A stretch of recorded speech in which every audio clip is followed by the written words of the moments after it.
أعوذ بالله من الشيطان الرجيم. بسم الله الرحمن الرحيم. وإن منكم إلا واردها كان على ربك حتما مقضيا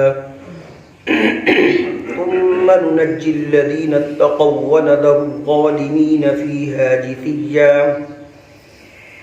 وإذا تتلى عليهم آياتنا بينات قال الذين كفروا للذين آمنوا أي الفريقين خير مقاما وأحسن نديا وكم أهلكنا قبلهم من قرن هم أحسن أثاثا ورئيا قل من كان في الضلالة فليمدد له الرحمن مدا حتى إذا رأوا ما يوعدون إما العذاب وإما الساعة فسيعلمون من هو شر مكانا وأضعف جندا. صدق اللہ العظیم. محترم سامعین، ما قبل کی آیات کے اندر اللہ رب العزت نے ایسے انسان جو کافر ہیں ان کا قول نقل کیا کہ وہ کہتے ہیں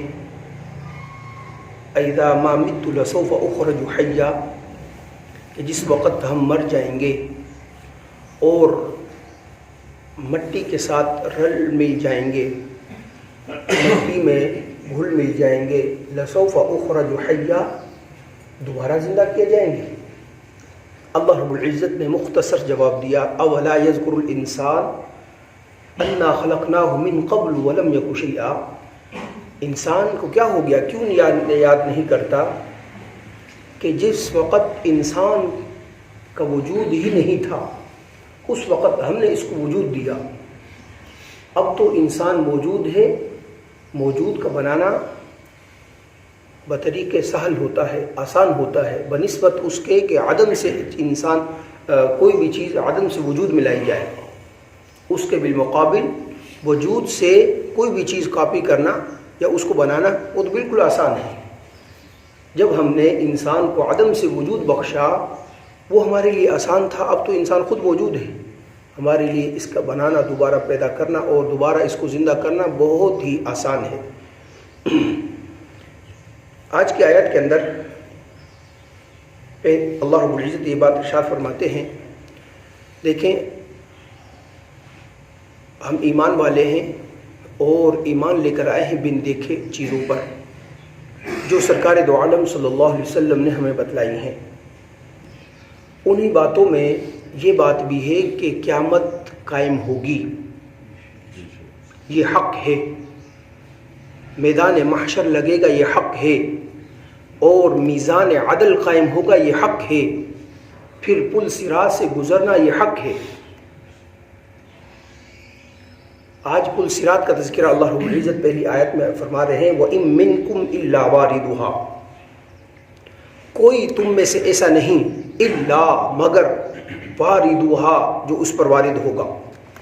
اس پل صراط سے کوئی بھی ایسا شخص نہیں جو کہ کیا، ہر شخص خواہ مسلمان ہوئے یا غیر مسلم ہے پل صراط سے گزرے گا. اب اگلی کیفیات علیحدہ ہیں. مسلمان کی کیفیت گزرنے کی علیحدہ ہے، کافر کی کیفیت علیحدہ ہے.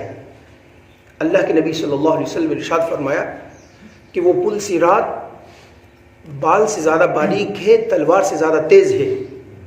جس وقت کافر اس کے اوپر سے گزرے گا تو کٹ کر ایک دو قدم ہی چلے گا، کٹ کر جہنم کے اندر گر پڑے گا. اور جو مسلمان ہے، اب مسلمان کی ایمان اور اسی طرح عمل صالح اس کی کیفیات مختلف ہیں. جس طریقے کا مسلمان کے ہاں ایمان ہوگا اور عمل صالح ہوں گے اسی حساب سے انسان اس پل صراط سے گزر جائے گا. پیارے حبیب صلی اللہ علیہ وسلم نے ارشاد فرمایا کہ بعض مسلمان تو ایسے ہوں گے کہ جو بجلی کی کڑک جو ہوتی ہے اس طریقے سے وہاں سے گزر جائیں گے، اور بعض فرمایا کہ ہوا کی طرح تیز گزر جائیں گے. بعض ایسے تیز گزریں گے جس طرح سواری گھوڑا یا اونٹ تیزی کے ساتھ گزر جاتا ہے، بعد اس طرح گزریں گے جس طرح انسان دوڑتے ہوئے گزرتا ہے، بعد اس طرح گزریں گے جو انسان نارمل حالت میں جو ہے نا چلتا ہے اس طرح گزر جائیں گے، اور بعض جو ہے نا وہیں پر گر جائیں گے مسلمان بھی۔ ہاں، یہ ہے مسلمان اور غیر مسلم میں فرق کیا ہوگا کہ غیر مسلم جو کافر ہوں گے وہ ہمیشہ ہمیشہ اس کے اندر رہیں گے، اور جو مسلمان ہوں گے گناہ گار ہوں گے وہ اپنے گناہوں کی سزا بھگت کر پھر جو ہے نا ان کا آگے راستہ ہوگا۔ اس لیے فرمایا وَإِن مِّنكُمْ إِلَّا وَارِدُهَا، اور سب سے پہلے سرکار دو عالم صلی اللہ علیہ وسلم نے ارشاد فرمایا میں پل صراط سے گزروں گا، میرے ساتھ ابو بکر ہوں گے، پیچھے ابو عمر ہوں گے، عثمان ہوں گے، علی ہوں گے، تمام صحابہ اکرام ہوں گے۔ یہ اللہ رب العزت نے اس امت کو خاص شرف بخشا ہے کہ یہ امت آئی تو بعد میں ہے، لیکن کل قیامت کے دن سب سے پہلے اس کا حساب ہوگا، سب سے پہلے یہ جنت میں جائے گی۔ سرکار دو عالم صلی اللہ علیہ وسلم کی معیت میں سب سے پہلے پیارے حبیب صلی اللہ علیہ وسلم کی ذات اقدس ہوگی جو سب سے پہلے جن کا قدم مبارک جنت میں پڑے گا، اس کے بعد امت جو ہے نا جنت میں داخل ہوگی۔ تو فرمایا وَإِن مِّنكُمْ، ان نافیہ ہے نہیں تم میں سے، الا مگر، واردوہا نفی اور اس بات لے کر آئے ہیں کہ کوئی ایسا نہیں ہے مگر ہر شخص اس پر وارد ہوگا، ببنی کیا پل صراط سے گزرے گا۔ کان علی ربک حتما مقضیہ، یہ ایسا فیصلہ ہے جو تیرا رب کر چکا ہے، ایسی بات نہیں اس میں شک و شبہے کی بالکل گنجائش نہیں ہے، تیرے رب نے اس بات کا فیصلہ کر لیا ہے کہ یہ کام ہو کر رہے گا۔ ثم ننجی الذین اتقوا، پھر ہم نجات دیں گے ان لوگوں کو اس پل صراط سے، کن لوگوں کو نجات دیں گے؟ اتقوا، جو تقوی والے ہیں، جنہوں نے کفر سے اپنے آپ کو بچایا، شرک سے اپنے آپ کو بچایا، اور بدعات سے، معصیت سے اپنے آپ کو بچایا، اللہ پاک ارشاد فرما رہے ہیں پھر ہم ان کو نجات دیں گے۔ اس لیے میرے عزیز دوستو، جسٹ ایمان وہ جو ہے نا اول نجات کے لیے کافی نہیں، بلکہ ایمان کے ساتھ عمل صالح کا ہونا انتہائی ضروری ہے۔ اللہ پاک نے کیا ارشاد فرمایا؟ اتقوا، ثم پھر ہم ننجی الذین، نجات دیں گے، الذین ان لوگوں کو، اتقوا جو تقوی اختیار کرتے ہیں، کفر سے بچتے ہیں، شرک سے بچتے ہیں، معصیت سے بچتے ہیں، بدعات سے بچتے ہیں، اللہ پاک ان کو جو ہے نا یہاں سے نجات عطا فرمائیں گے۔ وَنَذَرُ الظَّالِمِينَ فِيهَا جِثِيًّا، اور ظالم لوگ، اللہ پاک ارشاد فرماتے ہیں ظالم لوگ گھٹنوں کے بل گر پڑیں گے، اس کے اندر جہنم کے اندر گھٹنوں کے بل گر پڑیں گے، کہ انتہائی عاجزی کی جو ہے نا علامت ہے۔ اور یہ ہم بارہا مرتبہ پڑھ چکے ہیں کہ اگر مارنا مقصود ہو تو دنیا کی آگ کتنی خطرناک آگ ہے، تمام کی تمام دھاتوں کو پگھلا دیتی ہے، لوہا کتنا مضبوط ہے لیکن پگھلا کر بالکل پانی کر دیتی ہے۔ اس سے بھی مضبوط کوئی چیز ہے، پتھروں کو جلا کر راکھ کر دیتی ہے، یعنی پتھروں کو جلا دیتی ہے۔ آپ اندازہ لگائیں دنیا کی آگ کا یہ حال ہے تو انسان لوہے کے سامنے کیا حیثیت رکھتا ہے انسان؟ میرے عزیز، مارنا مقصود ہوتا تو جہنم کی آگ دنیا کی آگ سے 70 گنا زیادہ سخت ہے، ایک ہی شعلہ کافی تھا۔ قرآن کریم میں اللہ پاک ارشاد فرماتے خود ہی لا يموت فیہا ولا یحیا، ایسا عذاب ہوگا کہ نہ وہاں پر زندگی ہوگی نہ موت ہوگی۔ خود جہنم والے کہیں گے یا لیتہا قانت القاضیہ، کاش کہ اللہ پاک ہمیں موت دے دے۔ جہنم کے لوگ، وادی کے اندر رہنے والے جو کافر ہوں گے، وہ جس وقت عذاب سے تنگ آ جائیں گے پھر وہ جو ہے نا جہنم کے دروگے کے پاس جائیں گے، جس کا نام کیا ہے؟ اس فرشتے کا نام مالک ہے، مالک رحمت علیہ السلام۔ قرآن کریم میں ارشاد ہے، فرماتے ہیں وہ کہیں گے یا مالک، اے مالک، لیقضی علینا ربک، آپ اللہ کے فرشتے ہیں، اللہ کے سامنے درخواست کیجئے، عرض کیجئے، لیقضی علیک، کہ ہمارے اوپر فیصلہ فرما دے، کہ ہمیں موت دے دے۔ یا مالک لیقضی علینا ربک، کہ ہمارے متعلق آپ کا رب فیصلہ فرما چکے، یعنی موت دے دے۔ قال انکم ماکثون، فرشتے ان سے کہیں گے کیا تمہارے پاس رسول نہیں آئے تھے ڈرانے کے لیے؟ تمہارے اوپر کتابیں اور صحیفے نازل نہیں ہوئے تھے تمہارے نبیوں پر؟ اس کے اندر اللہ کے احکامات نازل نہیں ہوئے تھے؟ وہ کہیں گے واقعی ہوئے تھے، لیکن ہم کیا کہتے تھے؟ ہم کہتے کہ فکذبنا، ہم نے ان کو جھٹلایا. وقلنا ما نزل اللہ من شیء، ہم یہ کہتے تھے ما نزل اللہ من شیء، اللہ رب العزت کی طرف سے کوئی چیز نازل نہیں ہوئی، بلکہ یہ رسول، یہ انبیاء علیہ الصلوۃ والسلام نعوذ باللہ اپنی طرف سے گھڑ کر لے آئے ہیں. ہم یہ کہتے تھے.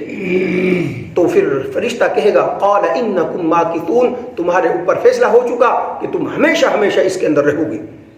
میرے عزیز دوستو، اس لیے بڑا حساس مسئلہ ہے، بس ہر وقت ہر آن ایمان کی فکر ضروری ہے.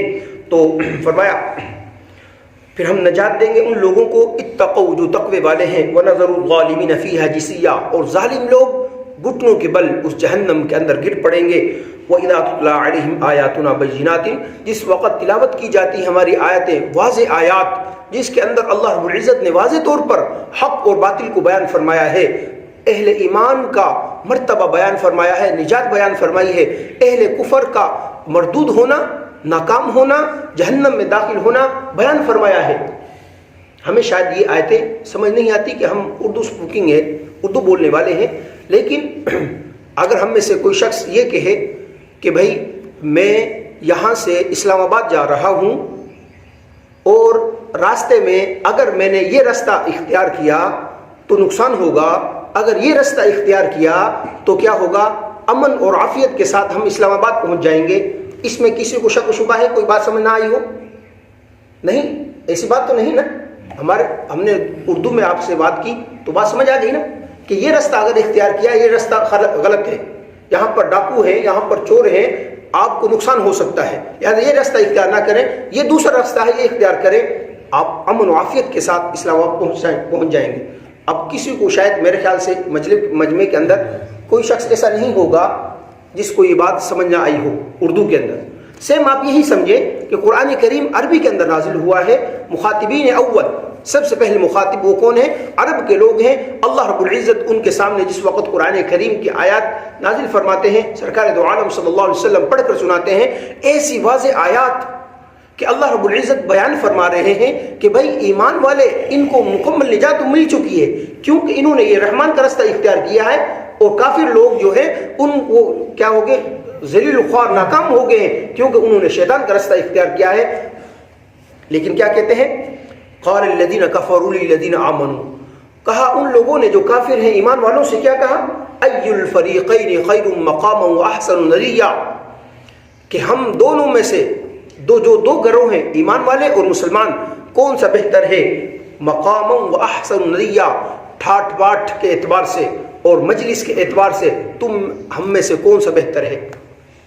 عموماً آپ جانتے ہیں کہ کفار مکہ کے پاس مال و دولت تھا، بڑے بڑے سردار تھے، وڈیرے تھے، ان کی مجلس بڑی جو ہے نا بنتی تھی، بہترین صوفے، قالینیں، تکیے لگا کر وہ جو ہے نا مجلس کیا کرتے تھے.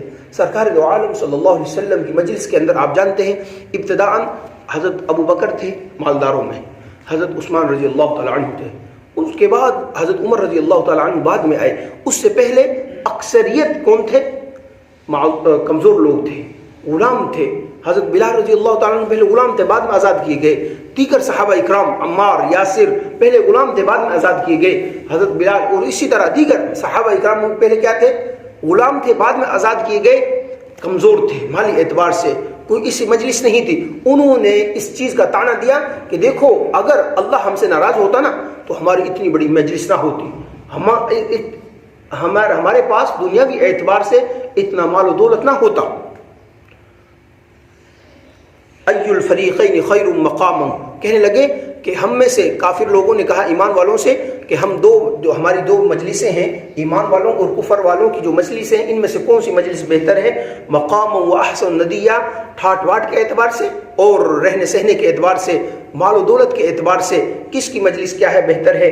وَكَمْ أَهْلَكْنَا قَبْلَهُمْ مِنْ قَرْنٍ هُمْ أَحْسَنُ أَثَاثًا وَرِئْيًا. اللہ رب العزت ارشاد فرماتے ہیں اس سے پہلے ہم نے بہت سارے لوگوں کو ہلاک کر دیا ہے.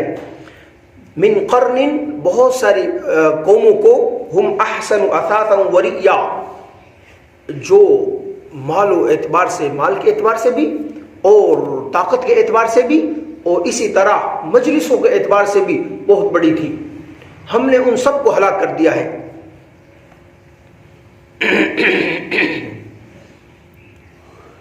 قارون جو تھا نا، قارون بہت زیادہ مالدار تھا، بہت ہی زیادہ مالدار تھا، اور تھا بھی سیدنا موسیٰ علیہ السلام کا قزم، اندازہ لگائیں.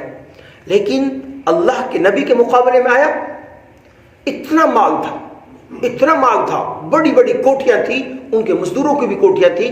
اللہ پاک ارشاد فرماتے ہیں فَخَسَفْنَا بِهِ وَبِدَارِهِ الْأَرْضِ، صرف اسی کو ہلاک ہم نے اس زمین کے اندر دھنسایا نہیں. وَبِدَارِهِ الْأَرْضِ، اس کے جو گھر تھے، اب کیا تفصیلات ہیں، کتنے بڑے بڑے تھے اور ان کے نوکر چاکروں کتنے بڑے کوئی پتہ نہیں، ان سب کو ساتھ ان کو کیا کر دیا، زمین کے اندر دھنسا دیا. اگر مال کا زیادہ ہونا کامیابی کا معیار ہوتا تو قارون کبھی بھی ہلاک نہ ہوتا، کبھی بھی برباد نہ ہوتا، کبھی بھی زمین کے اندر دھنسایا نہ جاتا.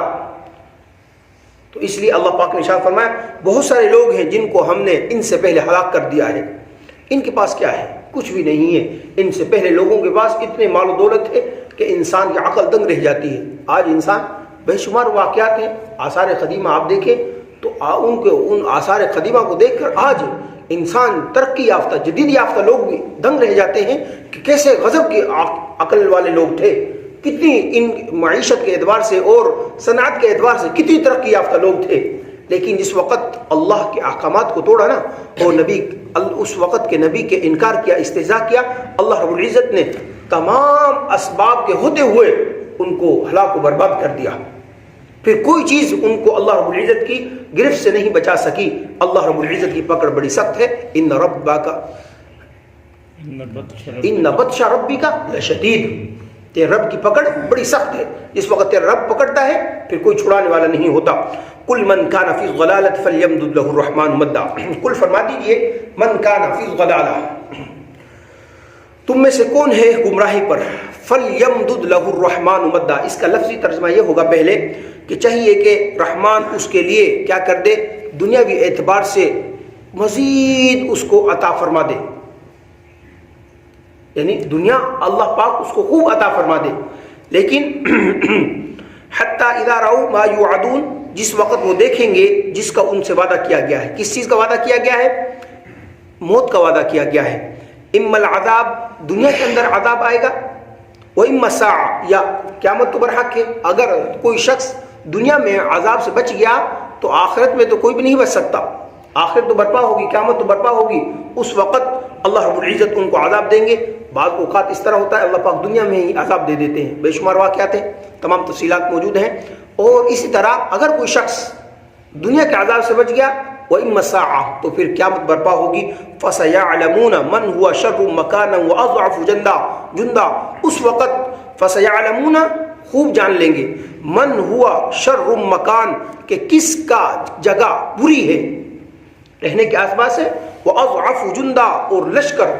یہ کفار مکان نے یہ تانا دیا نا ہمارے پاس بہت زیادہ جتھا ہے، لشکر ہے، مال و دولت ہے، اسباب ہیں، لہذا ہم کیا ہیں، اللہ رب العزت کے ہاں نعوذ باللہ مقبول ہیں.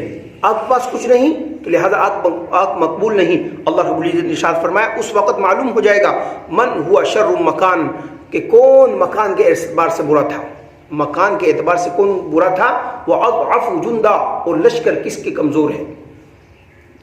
لشکر تو ہمیشہ ہی کفار کے کمزور ہیں. ایمان والوں کے وقتی طور پر اگر دنیا کے اندر کمزور ہو جائے اسباب کے اعتبار سے، یہ کمزور ہو کر بھی کامیاب ہے. یہ کمزور ہو کر بھی، کیوں، مسلمان شہید ہو کر بھی، مر کر بھی، اور اسی طرح مسلمان مصیبت و آلام کے اندر مبتلا ہو کر بھی یہ کامیاب ہے. کیوں؟ اس لیے کہ مسلمان کی انتہا یہ دنیا نہیں ہے، مسلمان کی انتہا آخرت ہے، کہ ہمیشہ کی زندگی وہ دنیا کی نہیں آخرت کی زندگی ہے. اور جس وقت انسان اور مسلمان آخرت پر بھروسہ رکھے گا، اس کا جینا بھی آخرت کے لیے ہوتا ہے، اس کا مرنا بھی آخرت کے لیے ہوتا ہے.